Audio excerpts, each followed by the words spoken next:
Umur 7 tahun dah hafaz surah panjang? Ya, ini antara keunikan tadika tahfiz Ibn Sina. Di tadika kami, anak-anak bukan sekadar belajar hafazan surah pendek-pendek, tapi mereka mula menghafaz surah-surah panjang mengikut silbus khas dari umur 4 tahun, 5 tahun dan hingga 6 tahun.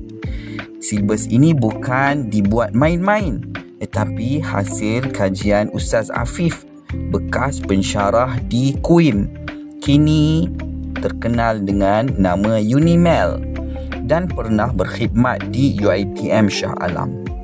Beliau menilai kehidupan ulama' terdahulu yang mampu menghafaz Al-Quran seawal usia 7 tahun.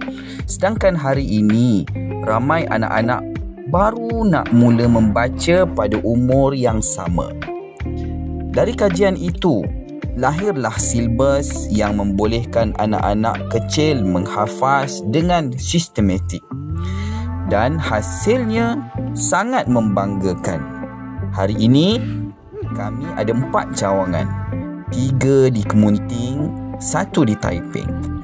Ramai ibu ayah terkejut dan bersyukur anak mereka boleh hafaz surah panjang-panjang, walaupun ibu ayah sendiri belum hafaz.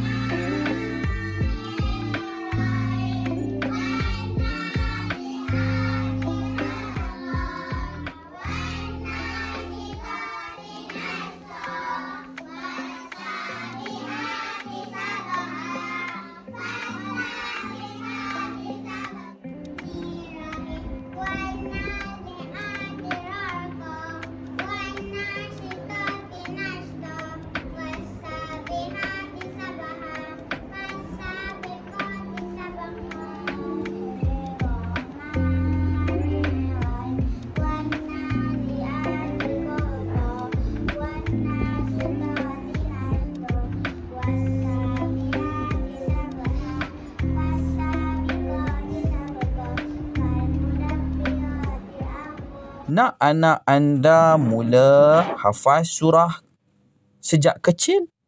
Klik WhatsApp di bawah ini.